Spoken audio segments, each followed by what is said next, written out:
ஐஸ்வர்யம் astro TV நேயர்கள் அனைவருக்கும் நமஸ்காரம். இன்னைக்கு நம்ம ஒரு முக்கியமான பதிவு தான் பார்க்க போறோம். என்ன அப்படின்னு எடுத்துக்கிட்டீங்கன்னா, குரு பகவானுடைய யோகங்களை பத்தி பார்க்க போறோம். சரிங்களா? அதாவது குரு பகவான் ஒருத்தவங்களுடைய வாழ்க்கையில நல்லா இருந்துச்சு அப்படின்னா 12 கட்டத்துல வந்துட்டு அவங்களுக்கு வந்து பிளஸ் பாயிண்ட்ல, அதாவது பாத்தீங்கன்னா இப்போ 1, 5, 9ன்னு சொல்லக்கூடிய இடங்கள்ல, அதாவது லக்னம்னு சொல்லக்கூடிய இடத்துலையும் பஞ்சமஸ்தானம் சொல்லக்கூடிய இடத்துலையும் பாக்கியஸ்தானம் சொல்லக்கூடிய இடத்துலையும் குரு பகவான் இருந்தாரு அப்படின்னா நல்ல யோகத்தை கொடுப்பார். யாருக்கு அப்படின்னு கேட்டீங்கன்னா ஜாதகருக்கும் நல்ல யோகத்தை கொடுப்பார். அதோட பாத்தீங்கன்னா அவங்க பூர்வீகம் அப்படிங்கிறது பாத்தீங்கன்னா பேர் சொல்லக்கூடிய சிறப்பான பூர்வீகமா இருக்கும். சரிங்களா? அவங்கள பத்தி சொன்னாலே இவங்க வந்து ஒரு பாரம்பரியமான குடும்பத்துல இருக்கிறாங்க அப்படின்னு சொல்லுவாங்க. அந்த அளவுக்கு வந்துட்டு இவங்களுக்கு வந்துட்டு அந்த 1ஆம் இடத்திலையும் 5ஆம் இடத்திலையும் 9ஆம் இடத்திலையும் இருக்கக்கூடிய குரு பகவான் நல்ல யோகத்தை கொடுப்பார். சிறப்பான பாரம்பரியமான குடும்பமா இருக்கும். தந்தை வந்து மிகப்பெரிய அளவுல, அதாவது சொல்லிக்கக்கூடிய அளவுல வந்துட்டு பெயர் சொல்லக்கூடிய அளவுல வந்துட்டு அவங்களுடைய தந்தை இருப்பாங்க அப்படிங்கிற மாதிரியான ஒரு விஷயம். சரிங்களா? அப்போ இந்த குரு பகவானுடைய பார்வை இயற்கையிலே வந்து லக்னத்திற்கும் அல்லது லக்னாதிபதிக்கும், அதாவது லக்னம் லக்னாதிபதி இது என்ன அப்படின்னு எடுத்துக்கிட்டீங்கன்னா, முதல்ல ஒரு மேஷ லக்னம் அப்படின்னு எடுத்துக்கிட்டோம்னா, மேஷத்துல செவ்வாய் இருந்துச்சு அப்படின்னா லக்னாதிபதி ஆட்சி பலத்தோட இருக்காரு அப்படிங்கிறது அர்த்தம். இதுவே வந்து பாத்தீங்கன்னா லக்னாதிபதினு சொல்லக்கூடிய செவ்வாய் 9ஆம் இடத்துல போய் பாக்கியஸ்தானத்துல இருக்குது, அதுவும் வந்துட்டு குருவோடைய வீட்டுல இருக்குது அப்படின்னு கேட்டீங்கன்னா அவருக்கு வந்து ரொம்ப ரொம்ப பிளஸ் பாயிண்ட் அப்படிங்கிறது அர்த்தம். அதாவது பாத்தீங்கன்னா தந்தை மூலியமாக கிடைக்க வேண்டிய துணை நல்ல காரியங்களும் இந்த ஜாதகருக்கு கண்டிப்பாக கிடைக்கும் அப்படிங்கிற மாதிரியான ஒரு விஷயம். சரிங்களா? தந்தை வந்து பேர் சொல்லக்கூடிய அமைப்புல இருப்பாரு. ஆன்மீகத்துல பாத்தீங்கன்னா நல்ல அதிக ஈடுபாடு உள்ளவங்களா இருப்பாங்க. கை நிறைய சம்பளம் வாங்கக்கூடியவங்களா இருப்பாங்க.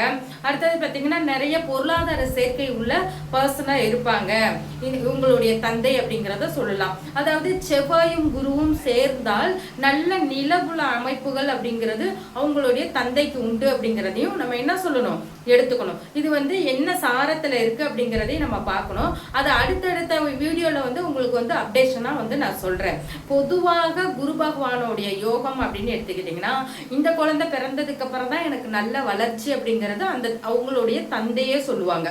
அப்பதான் வந்து அந்த ஜாதகத்துல குரு வந்து நல்ல யோகத்துல இருக்கு அப்படிங்கிற மாதிரியான ஒரு விஷயம் அப்படிங்கிறத நம்ம என்ன சொல்லலாம், எடுத்து சொல்லலாம். நம்ம பார்த்தோன்னே வந்து புரிஞ்சுக்கலாம். அதாவது பாத்தீங்கன்னா குரு வந்து இவங்களுக்கு குருவோட பார்வையில இருக்கா, குரு வந்து பிளஸ்ல இருக்காங்களா அப்படிங்கிறத நம்ம என்ன பண்ணலாம், பார்த்தோன்னே புரிஞ்சுக்கலாம். அப்போ நம்ம வந்து கேட்கும் போது அதுக்கு தகுந்த மாதிரியான பதில்களும் அவங்க சொல்லுவாங்க. இந்த குழந்தை பிறந்ததுக்கு அப்புறம் உங்களுக்கு நல்லா வளர்ச்சி இருக்கு, ஒரு வீடு வாசல் வாங்கினீங்க, ஒரு பொருளாதார ரீதியா சொத்து வாங்கினீங்க அப்படின்னு கேட்கும் பொழுது அவங்க ஆமா அப்படிங்கிறத சொல்லுவாங்க. சரிங்களா? பெரும் பணத்திற்கு சொந்தக்காரன் சொல்லக்கூடியவங்க அப்படின்னு பாத்தீங்கன்னா இந்த குரு பகவான் தான். அதாவது கட்டத்துல நீங்க எந்த அதாவது ஒரு எந்த ஜாதகமா இருந்தாலும் எடுத்துக்கலாம்.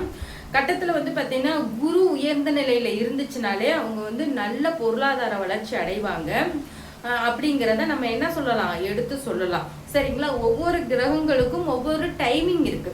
எந்த கிரகம் பிளஸ்ல இருந்தா எந்த டைமிங்ல வந்து வளருவாங்க அப்படிங்கிறது ஒவ்வொரு கிரகத்துக்கும் ஒவ்வொரு டைமிங் இருக்கு. இந்த குருவுடைய தசா புத்தி காலங்கள் அப்படின்னு எடுத்துக்கிட்டோம்னா, தசையோடைய வருடம் அப்படிங்கிறது பாத்தீங்கன்னா 16 வருடத்திற்கு அவர் வந்து தசை நடத்துவார் அப்படிங்கிற மாதிரியான ஒரு விஷயம். இது எப்ப நடக்கும், அதாவது பாத்தீங்கன்னா குருவோடைய இவங்க வந்து நட்சத்திரத்துல பிறந்தாங்கன்னா பிறக்கும் போதே குரு திசையில பிறப்பாங்கிற மாதிரியான ஒரு விஷயம். சரிங்களா?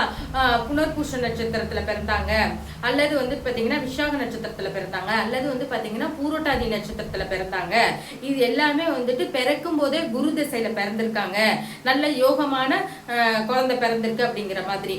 இதுவே வந்து பாத்தீங்கன்னா அந்த ஜாதகத்துல அந்த குரு என்ன பொசிஷன்ல இருக்கார் அப்படிங்கறத பார்த்துட்டு தான் நம்ம சொல்ல முடியும். இதுவே வந்து பாத்தீங்கன்னா அதாவது இந்த நட்சத்திரத்துல பிறந்து 6, 8, 12ஆம் இடத்துல குரு பகவான் மறைஞ்சிட்டார்னா அதுக்குரிய விஷயங்களை கண்டிப்பா செய்வாங்க. அது என்ன செய்வாங்க அப்படின்னு பாத்தீங்கன்னா, ஜாதகருக்கும் சரிதான் அவங்களுடைய தந்தைக்கும் சரிதான் கண்டிப்பா வந்து உடல்நல தொந்தரவுகளை கொடுப்பாங்க, பொருளாதார விரயத்தை கொடுப்பாங்க. சரிங்களா? அப்போ அவங்கவுங்களுடைய சொந்த ஜாதகம் தான் குரு வந்து நல்ல பொசிஷன்ல இருக்காரா, நல்ல பொசிஷன்ல இல்லாம கெட்டிருக்காரா அப்படிங்கிறத அனலைஸ் பண்றது அப்படிங்கிற மாதிரியான ஒரு விஷயம். நல்லா இருந்தாருன்னா தகப்பன் வந்து நல்லா இருப்பார், இயற்கையாவே வந்து சொத்து சொகம் எல்லாமே வச்சிருப்பார். இல்ல நல்லா இல்லைன்னா தகப்பன் வந்து கஷ்டப்படுவார். இதுதான் வந்து பொதுவா பார்த்த உடனே வந்துட்டு குரு நல்லா இருக்காரா இல்லையா அப்படிங்கிறத சொல்லக்கூடிய ஒரு விஷயம். சரிங்களா? இந்த குரு பகவானை நம்ம ஆக்டிவேட் பண்றதுக்கு என்ன பண்ணலாம் அப்படின்னு கேட்டீங்கன்னா, ஒன்றும் பெரிய விஷயம் இல்லைங்க. பக்கத்துல இருக்கக்கூடிய கோவில்களுக்கு நம்ம செல்றது. அடுத்தது பாத்தீங்கன்னா குரு பகவான் சொல்லக்கூடிய மஞ்சள் நிறம் வஸ்திர சாத்திருக்கும் நவகிரகங்கள்ல, அவரை வந்து வழிபாடு பண்றது, நவ கிரகங்களை சுத்தி வர்றது, இதெல்லாம் வந்து பாத்தீங்கன்னா குரு பகவானை நல்லபடியாவே ஆக்டிவேட் பண்ணும். தொடர்ந்து வந்து நான் பல பதிவுகள் வந்து தர்றேன். அதுல வந்து ஒவ்வொரு கிரகத்தை எப்படி ஆக்டிவேட் பண்றது அப்படிங்கிறத நான் வந்து உங்களுக்கு சொல்லி தரேன். இந்த சேனல் வந்து பிடிச்சிருந்துச்சுன்னா லைக் பண்ணுங்க, ஷேர் பண்ணுங்க, சப்ஸ்கிரைப் பண்ணுங்க. நன்றி.